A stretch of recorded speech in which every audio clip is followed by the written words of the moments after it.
Hello दोस्तों, आप सभी का स्वागत है आपके अपने चैनल बीके स्टडी पॉइंट में। जैसा कि आप सभी जानते हैं कि मैं डेली समाचार पत्रों का विश्लेषण करता हूं, उसी कड़ी में आज यह समाचार 14 जून का समाचार है। तो आइए शुरू करते हैं। सबसे पहले एक कोटेशन है जो कि न्यूज़पेपर में ही छपी हुई है। अच्छा कोटेशन है, आइए समझते हैं क्या है।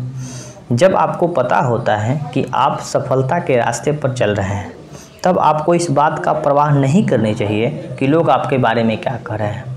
ये कतई चिंता नहीं करना चाहिए कि हाँ, आपके बारे में लोग क्या कर रहे हैं। आप जो कर रहे हैं उसको अच्छा कर रहे हैं, बस अपने पथ पे चलते रहिए। एक कोटेशन भी है कि सफ़र में धूप तो होगी जो चल सको तो चलो, सफ़र में धूप तो होगी जो चल सको तो चलो, सभी हैं भीड़ में तुम भी निकल सको तो चलो। सफ़र में धूप तो होगी जो चल सको तो चलो, सभी हैं भीड़ में तुम भी निकल सको तो चलो।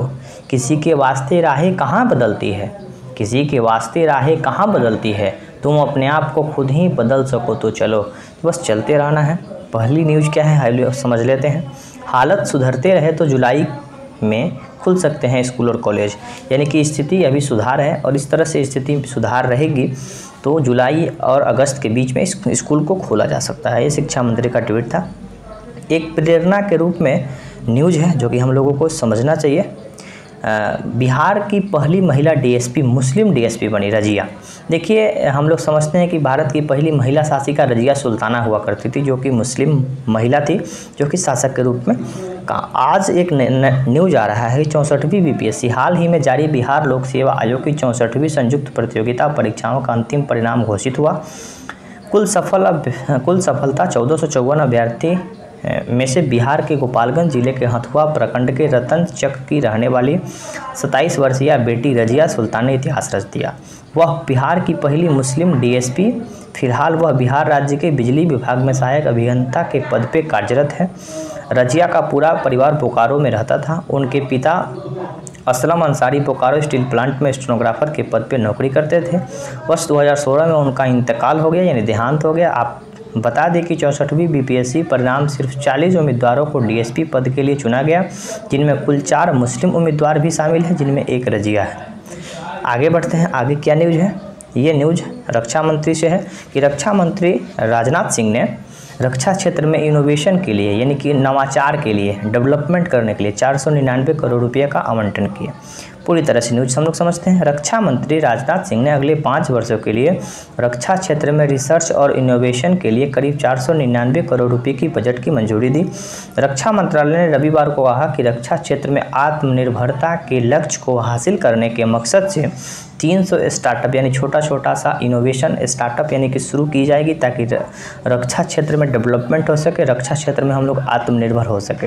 रक्षा का बहुत सारी सामान दूसरे देशों से मंगाना पड़ता था, जिससे बहुत ज़्यादा बोझ होता है, और हम भारत में बनाएंगे तो वो भारत के लोगों को रोज़गार मिलेगा और उससे भारत आत्मनिर्भरता की ओर बढ़ेगा।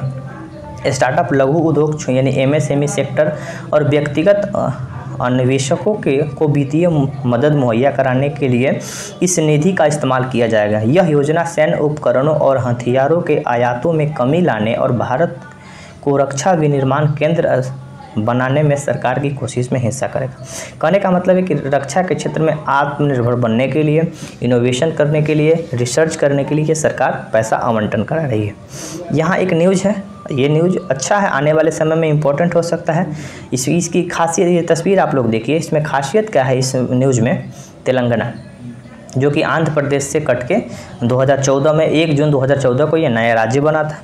वारलंग लाइब्रेरी का दिया बुक सेल्फ का लुक, यानी कि एक लाइब्रेरी है वारलंग में, जो कि तेलंगाना में है। उसका जो बिल्डिंग बनाया गया है ना, उसका जो भवन बनाया गया है, पुस्तक के आकार का बनाया गया है। बाहर का जो लोकेशन, बाहर का जो मतलब से बनाया गया है जो स्ट्रक्चर, ये पूरी तरह से किताब की तरह सजाया गया है, इसलिए ये इम्पोर्टेंट है। अच्छा लगा तो ये समझते हैं क्या न्यूज़ है। तेलंगाना के बारलंग स्थित एक पुराने लाइब्रेरी की बिल्डिंग को एक बुक सेल्फ की तरह रिनोवेट किया गया। यह देखने से रियल बुक सेल्फ की तरह लग रहा है। इमारत पर एक लकड़ी की किताब पढ़ते हुए भी दिखाया गया है। पुस्तकालय के अंदर भी दीवारों पर अलग अलग तरह की काल्पनिक चित्र बनाई गई है। लाइब्रेरी की तस्वीर सोशल मीडिया पर वायरल हो रहा है। पूरे देश इसकी तारीफ कर रही है, तो हम लोग को भी जानना आवश्यक था, इसलिए हम लोग भी जान गए। एक बीमारी था, इसके पहले बहुत दिन पहले इसकी न्यूज़ आई हुई थी कि एक दुर्लभ बीमारी से जूझ रहे बच्चे को लगी 16 करोड़ की सुई। एक बीमारी है जिसमें 16 करोड़ की सुई लगती है। ये सुई विदेशों से मंगाना पड़ता है। तो आइए उसके बारे में पूरी तरह से समझ लेते हैं क्या न्यूज़ है। हैदराबाद के 3 साल का आयांश एक दुर्लभ बीमारी स्पाइनल मस्कुलर एट्रोफी, एक बीमारी है स्पाइनल मस्कुलर एट्रोफी जो कि रीढ़ की हड्डी में हो जाती है। दुनिया में सबसे महंगी दवा जोलग्लेस्मा ने दी गई। इसमें माता पिता के क्राउड फंडिंग के माध्यम से 16 करोड़ रुपए जुटाए। देखिए ये 16 करोड़ रुपये बहुत ज़्यादा होता है, तो माता पिता सोशल मीडिया पे रिक्वेस्ट की और लोगों ने इनकी मदद की। 16 करोड़ रुपये जुटाई गई। सरकार ने भी इन पे मदद की। सरकार इससे टैक्स हटा दिया था। महाराष्ट्र के जो व्यक्ति, ये जो हैदराबाद का ये न्यूज़ है, 16 करोड़ रुपये जुटाने के लिए सबसे महंगी दवा उपलब्ध भारत में उपलब्ध नहीं है। इसे 16 करोड़ रुपये की लागत से अमेरिका से आयात किया गया। आयांश के माता पिता इसके लिए सभी को शुक्रिया अदा कर रहे हैं। क्या है ये बीमारी? स्पाइनल मस्कुलर एट्रोफी एक न्यूरोमस्कुलर रोग है जो SMN1 जीन को नुकसान पहुंचाता है। इससे पीड़ित बच्चों की मांसपेशियां कमज़ोर हो जाती है, आगे चलकर सांस लेने में तकलीफ़ें हो जाती है, खाना खाने में निगलने में कठिनाई हो जाती है। आमतौर पर 10,000 बच्चों में से एक बच्चे इससे प्रभावित हो जाते हैं। 800 बच्चे अभी तक इस बीमारी से मतलब कि ग्रसित हैं। इससे पहले 2 बच्चे को अगस्त 2020 और अप्रैल 2021 में सिकंदराबाद के एक हॉस्पिटल में यह दवा दी गई।